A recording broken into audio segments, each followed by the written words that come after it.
Indianapolis Metropolitan Police announced a major break in a nearly 50-year-old cold case that involved 3 hitchhiking girls and one man who detectives at the time said was hunting.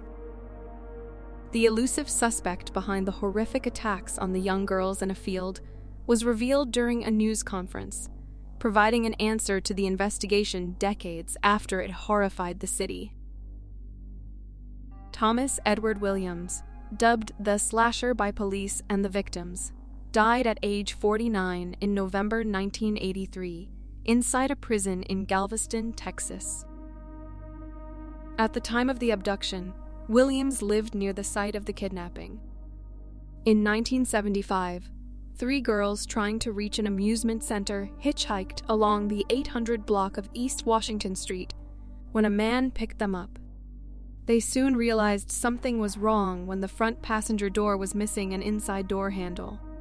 The man, suspected to be in his 40s, drove the girls past the teen hangout and continued east into Hancock County, eventually heading off a county road and into a cornfield. There, he raped the youngest girl, 11 years old at the time, stabbed her 3 times in the throat, and another 15 times in her chest. He then slashed the throats of the 13-year-old and 14-year-old and left them all for dead. I heard him wrestling around, the car door shut, and the car start. The oldest victim stated during an interview in February 2018, "I was trying to see which way he was going to go because I wanted to get the heck out of there, and 13-year-old grabbed my leg, and it scared me so I fell down. I didn't know which way he went." The 2 couldn't find the youngest victim, who was the oldest victim's sister. The man had dragged her further back into the field. The oldest 2 girls said they thought he took her. "He picked me up and tossed me into the cornfield," the youngest victim said. She then passed out. The 2 oldest victims crawled out of the field and onto US 40 in an attempt to wave down help. 3 men pulled over to pick them up, took them to a motel, and phoned authorities. One officer, who arrived first on the motel scene, compared the cuts to the girls' necks as appearing similar to that of an accordion. Law enforcement then returned to the field to find the youngest victim. A manhunt for the assailant ensued for years. Newspaper clippings shared leads and provided suspect sketches from what the girls relayed to artists. A police detective in one news article stated the picture matched the description of a suspect known for abducting and raping girls from East Side schools. The Marion County Sheriff at the time detailed 12 detectives to the case. In December 1975, roughly 4 months after the attacks, Marion County prosecutors told the Daily Reporter that they had identified a Homer man as a suspect, but no charges had been brought. The search continued, but the case eventually turned cold. Steve Gibbs, at the time a detective sergeant with the Marion County Sheriff's Office, picked up the cold case and described the assailant this way in an interview in 2018. "He was hunting," he said. "I would hate to use the word professional, but he was a hunter of victims. Once you're in his car, it's like being caught in a spider web. There's no getting out." On January 9th, 2019, the women got their DNA swabbed after Sergeant David Ellison picked the case. The women went to the city-county building to get their DNA collected to compare against evidence. Without sharing details, Indianapolis police said in a news release that DNA is how they were led to the suspect after Indianapolis police partnered with AudioChuck and DNA Labs International. Addressing the 3 women, Deputy Chief Kendall Adams of the Indianapolis Metropolitan Police Department said, "I won't pretend to know what you're feeling today, but I do hope this is the first step in providing what closure the criminal justice system can." During the news conference, Mrs. Rotlertrick said that she had decided to forgive Mr. Williams for the attack. "I'm sorry if that makes anybody mad," she said. The last of the 3 women to speak was Mrs. Smith. She said that the identification of Mr. Williams had brought her closure and had brought her family justice. "It's put peace within my heart," she said.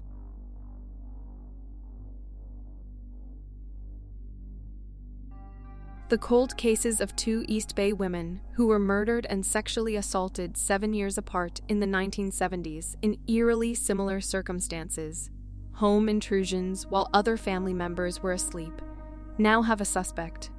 A man who died in 2007, linked by DNA genealogy analysis to the victims. Hayward and Newark police announced Thursday that Fred Bernard Farnham, who died at the age of 73 in Oregon, was responsible for the slayings of Nellie Ann Hicks in 1972 in Newark and Theresa Pica in Hayward in 1979. Both women were found by family members who woke up in the morning to discover their loved ones' bodies bludgeoned and raped. An intruder had quietly entered their homes and attacked them as they slept in their living rooms. DNA evidence retrieved from Pica's body had been analyzed multiple times in the past 2 decades, and several people who were investigated as possible assailants were excluded from suspicion.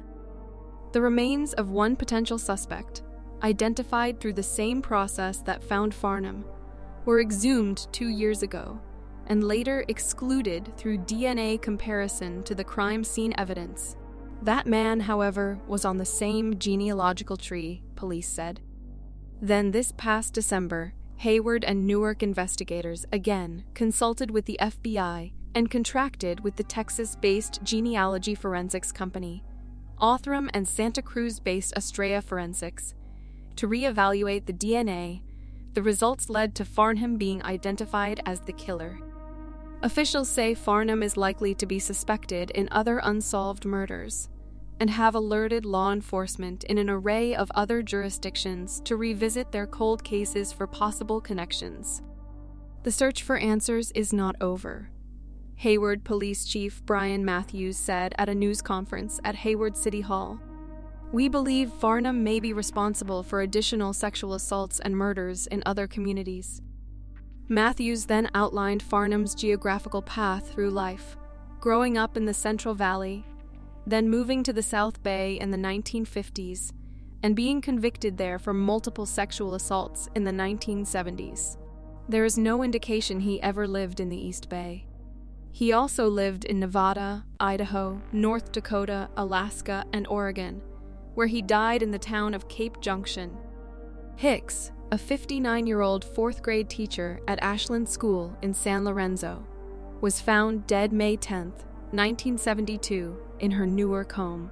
Her body was partially naked, and police determined that she had been raped and bludgeoned with a brick wrapped in pantyhose. The brutality was immediately apparent, with her head split open by the force of the blows. Evidence at the scene indicated that her killer entered the home through an unlocked sliding glass door and used manicure scissors to cut her dress and bra. The only forensic evidence that police recovered were fingerprints that, for decades, were never tied to a specific person. What made the killing even more notorious is the fact that Hicks' adult son and his wife, as well as her longtime friend, all lived in the home and were asleep as the slaying unfolded. That led police to suspect that the intruder knocked her unconscious before sexually assaulting her. A motive for the killing eluded everyone who knew Hicks, who was remembered as a well-liked, respected teacher. She left an abusive husband a decade prior, but that thread and interrogations of other men she dated proved fruitless in finding a possible suspect. Hicks' housemate, a fellow teacher, briefly spoke with her around 1 a.m. the morning of the killing, dozing off on a living room sofa. It was the last time she was seen alive. About 4 hours later, Hicks' son discovered her lifeless body in the same room. Hicks' wallet was missing, though it was later found a few blocks away next to a pair of blood-stained panties. David Hicks, the youngest of Nellie Hicks' 6 children and one of 3 still alive. The son who found the victim died over the holidays, thanked authorities who persisted to find closure in the 52-year-old cold case. Hicks called his mother a hero who raised a family of 6, and she worked full-time as a teacher. "I cannot express my gratitude enough for the police department and their dedication to this case. All of them worked extremely hard to bring closure to our family." Pica, 48, was discovered slumped over her couch, face down, by one of her twin 10-year-old daughters on May 15, 1979, at their home on Edlow Drive in Hayward. Her nightgown had been pulled up, exposing her legs. Her hands were bound behind her back with rope, and a blood-stained rock was found next to her. A shirt had been used to gag her, police found. She was last seen alive the night before by her 3 children. A front room window had been pried open, and the only witness account of an intruder came from a neighbor who heard rustling near the home in the middle of the night. Pica's purse was missing, and her wallet and other contents were later discovered in a neighbor's yard and in a garbage can down the street. Several people were investigated in the ensuing decades, but no suspects emerged until now. In a statement read aloud at the news conference, Pica's daughters similarly voiced relief at the resolution provided by Farnham's identification. "Our mother may now rest peacefully," the statement reads. "We have accepted the fact that whoever did this would never come to justice. Nevertheless, we thank God for your diligence and for never giving up. We can now move forward and close this painful chapter in our lives," Newark Police Captain Jolie Macias said after Pica was killed. Newark and Hayward police linked the crimes because of the discernible pattern of behavior shared by the 2 cases, which drove the belief that figuring out one case would solve the other. She also made a point to reciprocate the sentiments from the victims' survivors. "Today is truly about these families and their resiliency for the past 50-plus years," she said. "Anyone with information about criminal cases that could have connections to Farnham can contact Hayward Police Detective Rob Purnell at 510-293-7176.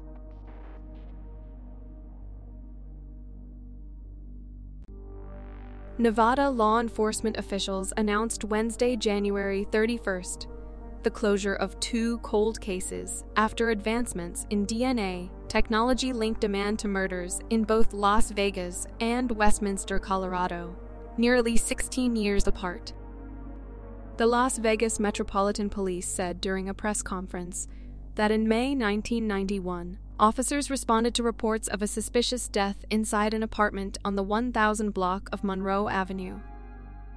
The officers met with a friend and a relative of 31-year-old Sherry Bridgewater, who had just found her dead inside her apartment. The Homicide Division took over the case because of the suspicious nature of how Bridgewater's body was found, and an autopsy found she was sexually assaulted and murdered by strangulation. The homicide investigation team worked the case relentlessly over the years to solve the case, but unfortunately, it remained unsolved. In 2013, the department submitted a sexual assault kit obtained during the investigation for DNA examination. The DNA exam allowed detectives to develop a suspect profile of the person believed to have killed Bridgewater, though they could not put a name with the DNA profile. After entering the profile, detectives received a hit in the Cody's database that linked them to a second unsolved murder in Westminster, Colorado from December 1975. Detectives with the Las Vegas Metropolitan Police Department immediately began collaborating with the Westminster Police Department, where they learned a woman named Teree Becker was found dead in a field. An autopsy conducted on Becker discovered she was sexually assaulted and died by strangulation. Both agencies had the same suspect profile, but at that time, the technology was not available to identify who the suspect was unless they obtained DNA from the suspect. Teree Becker was last seen December 4, 1975, hitchhiking to see her boyfriend in Brighton, Colorado. 2 days later, her body was found dumped in a field outside Denver. Becker had grown up in Casper, Wyoming, and after she graduated from high school, she moved to metropolitan Denver. 2 passing motorcyclists discovered Becker in the area of 100th Avenue and Lowell Boulevard in Westminster, about 10 miles north of Denver, along with her clothes and personal items, local police said. An autopsy determined she had been raped and died by asphyxiation, the Westminster Police Department said. Over the past 5 decades, investigators have returned to the case again and again. Finally, 48 years later, the mystery of her killer has been solved thanks to DNA technology and genetic genealogy. In 2018, both agencies worked together to submit the cases for forensic genealogy, in which the DNA from the suspect was sent to a lab and then to a company in Denver, Colorado. 4 years later, in 2022, detectives were able to identify the suspect as Thomas Martin Elliott. Westminster police said Elliott had spent a large portion of his life in and out of prison. Before Becker's 1975 murder, he committed a burglary in Lakewood, Colorado. He was convicted and spent 6 years in prison. He moved throughout the correction system and was released from prison in Las Vegas in 1981. After his release, he proceeded to commit a crime against a child and was sentenced to 10 more years behind bars, police said. He was released again in Las Vegas in 1991, then committed the Las Vegas apartment murder police used to create his DNA profile. Not long after this homicide, for unknown reasons, Thomas Elliott committed suicide on October 30th, 1991. The investigation conducted by both police agencies placed Elliott in Colorado at the time of Becker's murder in Westminster, Colorado, and in Las Vegas, Nevada in 1991, at the time of Bridgewater's murder. In November 1991, Elliott was pronounced dead by a self-inflicted gunshot wound in Las Vegas. He was later buried at a local cemetery in Las Vegas. While Elliott was identified as the suspect, detectives were not 100% sure until they were able to obtain DNA from his body. With the cost of exhuming a body being pricey, both police agencies worked together and approached the Vegas Justice League to help fund the exhumation of Elliott to obtain DNA.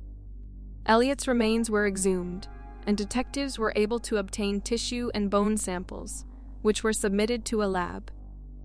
While at the lab, a DNA sample was extracted and compared to both cases. The results were both 100% matches, police said.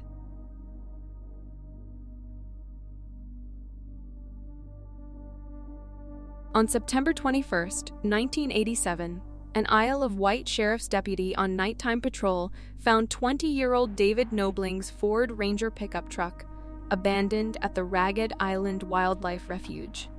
Doors closed but unlocked, driver's side window down, and its radio left playing with no one inside. 2 days later, a beachcomber found the bodies of Knobling and 14-year-old Robin Edwards on Ragged Island's shoreline, roughly a mile from the James River Bridge. Both had been shot in the back of the head at close range. The case stayed cold for 36 years. According to state police spokeswoman Corinne Geller, Wilmer had been one of several suspects investigators had considered over the decades, and upon learning of Wilmer's 2017 death, were able to posthumously obtain a genetic sample to compare to DNA preserved from the crime scene. Last summer, the Virginia Department of Forensic Science issued a certificate of analysis confirming a genetic match to Alan Wilmer Sr., Geller said at a January 8th press conference held at the state police's regional headquarters in Suffolk. The sample obtained from Wilmer's body also proved a match to DNA belonging to the killer of 29-year-old Theresa Howell, who was found raped and murdered in 1989 in the city of Hampton. According to Hampton Police Captain Rebecca Warren, Howell was last seen alive on July 1st of that year, a Saturday at 2:30 a.m. at the former Zodiac Club, which had been a popular night spot off Mercury Boulevard. Roughly 8 hours later, construction workers found female clothing at the edge of the woods off Butler Farm Road, and eventually came upon an unidentified woman's remains. Police identified the remains as Howell's and determined the cause of death to be strangulation after her family filed a missing person report in York County 3 days later. Articles of Robin's clothing had also been left near the Ragged Island crime scene in Knobling's truck. Robin's older sister, Jeanette Edwards Santiago, had recounted other similarities in a 2022 interview with the Smithfield Times ahead of the then Unsolved Crimes 35th anniversary. The then 19-year-old Santiago had been living on her own when she received a phone call from her parents on September 19, 1987, another Saturday, asking whether she'd seen Robin that evening. She answered, "No."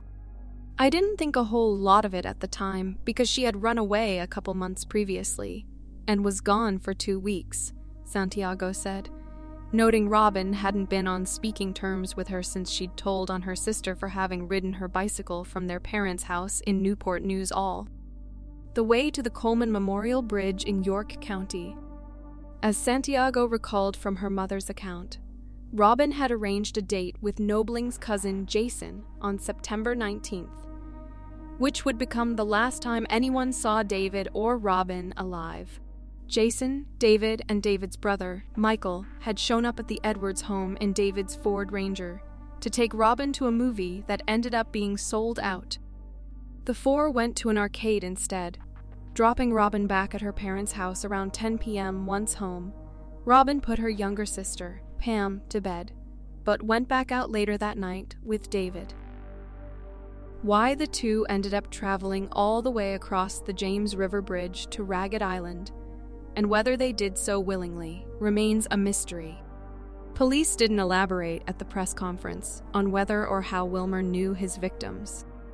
For 36 years, our families have lived in a vacuum of the unknown, representatives from the Knobling and Edwards families said in a joint statement.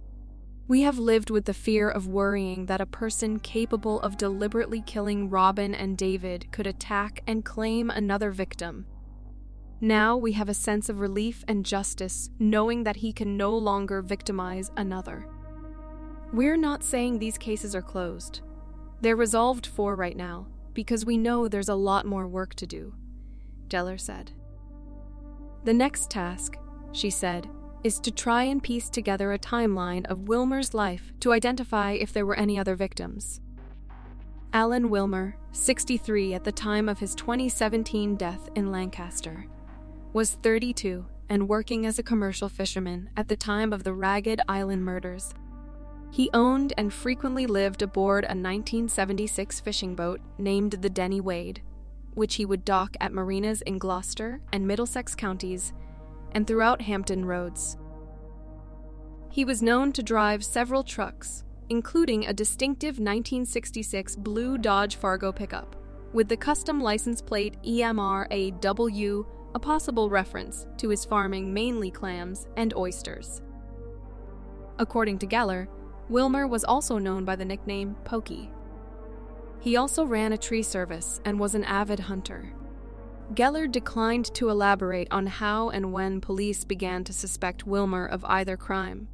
Part of the cold case philosophy is to go back over, to start re-looking and going back through all the witness statements, all the evidence, and it's a very time-consuming, very complex, but very effective way, Geller said. Because Wilmer's criminal record didn't include any felonies. Police didn't have his DNA on file and weren't able to obtain a sample to test until after learning of his 2017 death. Wilmer, Geller said, was one of several suspects whose recently obtained DNA was submitted for analysis. Wilmer's family, in a written statement distributed at the press conference, said news of the DNA match came as a complete and horrific shock.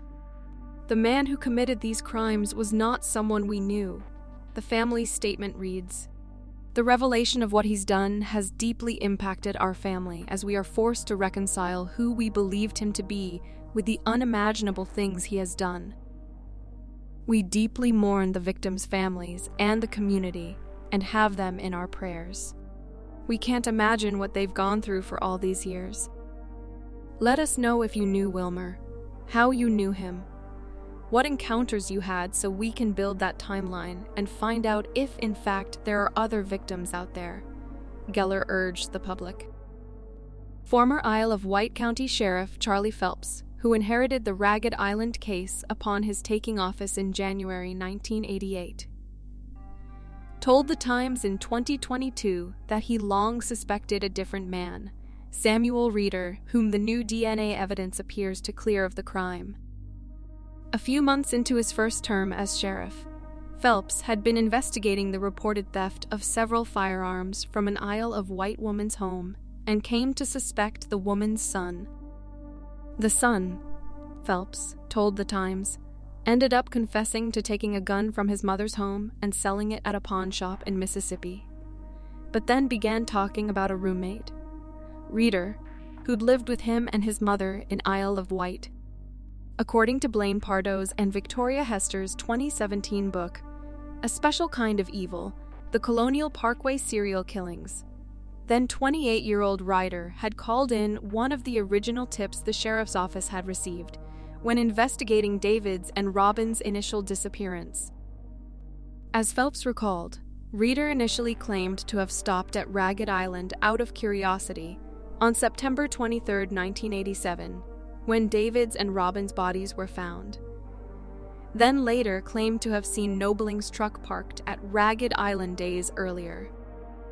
Reeder's final version of events, Phelps recalled, was that he had taken money out of Knobling's wallet, which had been left in the truck, but denied having anything to do with David's or Robin's deaths. In a 2022 report on the then unsolved Ragged Island case, a copy of Reeder's death certificate states he was found dead in his Chesapeake mobile home the morning of August 8, 1990, hanging from a doorknob with an electrical cord around his neck. He was 31 at the time of his death.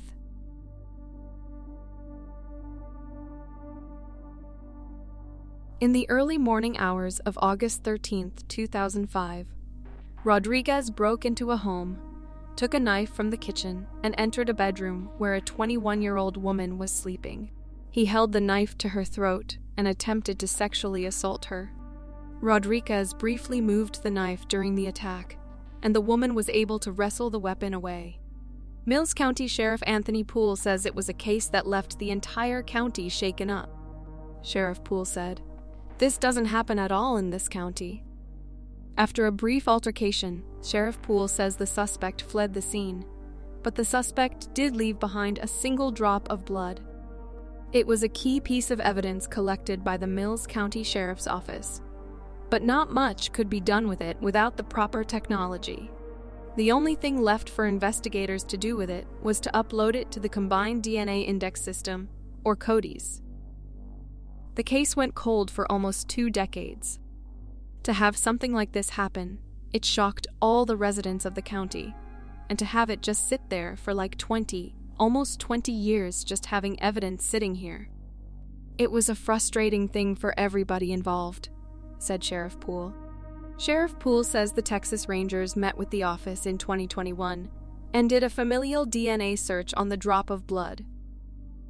This was new technology made possible by the Sexual Assault Kit Initiative, or SAKI, a federal grant for advanced DNA testing. They actually came back with a familial hit on it, he said. Sheriff Poole says former sheriff and lead investigator Clint Hammonds was able to test a pair of gloves and get an exact match. The match was 41-year-old Jessie Rodriguez. Rodriguez confessed immediately right off the bat and said he was glad that he finally got caught because it's been weighing on him for the last 18 years. Rodriguez said he broke into the home of the victim and tried to sexually assault her, but during the attempt, he was injured with a knife and fled the scene. Jessie Rodriguez of Zephyr pleaded guilty to attempted aggravated sexual assault of an adult and was convicted and sentenced to 20 years in prison. Sheriff Poole says it was a huge win for the county.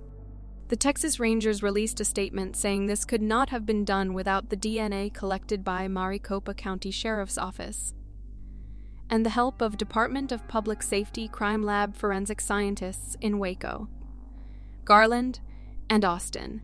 Just makes you proud to help the public and serve your communities, said Sheriff Poole. The major cold case break was announced by the Texas Rangers just 1 day shy of Law Enforcement Appreciation Day. "We owe them at least this day to thank them," Send them positive thoughts and good wishes," said Charlie Wilkinson, Executive Director of Combined Law Enforcement Associations of Texas. Wilkinson says every day should be Law Enforcement Appreciation Day, but because it is not, he says it is important to thank them for all they do to make sure the public is safe.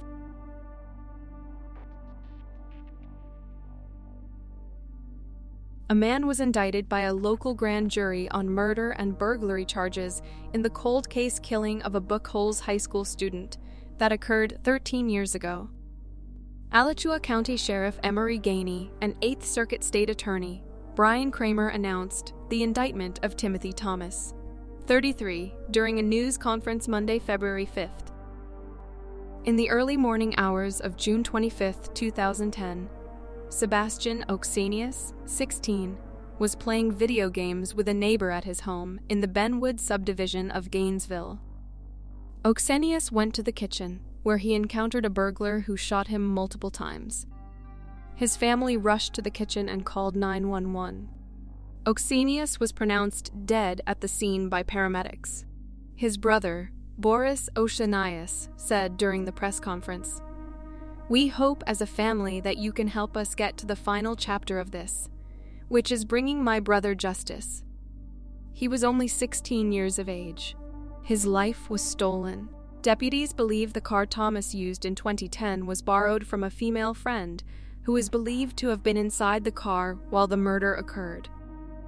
While deputies do not believe she had prior knowledge of Thomas's plans that night, Gainey encouraged anyone with information to come forward. The woman is believed to have been 20, Hispanic and short with a heavy build. The vehicle is described as a white or cream Kia Sportage or similar model. "I know this has been a long and difficult road. We're making some progress, but we also understand it's not over yet. Rest assured, we'll be with you every step of the way," Gainey said during the news conference. In 2021, new evidence emerged that led to the identification of Timothy Thomas as a suspect. Thomas is currently serving a life sentence for the 2015 attempted murder of a Monroe County Sheriff's deputy in Stock Island, Florida. Thomas has a long criminal record with 23 felony charges and 8 misdemeanors. He has been arrested by multiple law enforcement agencies for battery, burglary, and attempted murder across the state, which includes arrests from the Key West Police Department to various Central Florida agencies. In 2015, Thomas was pulled over in Monroe County for driving with a stolen tag. A video played during Monday's press conference showed a firefight between Thomas and the deputy, who was shot in the chest but saved by his duty-issued body armor. Thomas was indicted December 23rd by an Alachua County grand jury on 1 count of murder while engaged in trafficking and 1 count of armed burglary. The indictment remains sealed, according to court records. His arraignment was held Monday morning at the Alachua County Courthouse, and Thomas is being held at the Alachua County Jail on a $1 million bond. Thomas's court-appointed public defender asked to withdraw from the case Monday, citing an unnamed and irreconcilable conflict of interest. If you enjoyed the video, please show your support by subscribing and liking the video, and turn on all notifications so you don't miss any future uploads.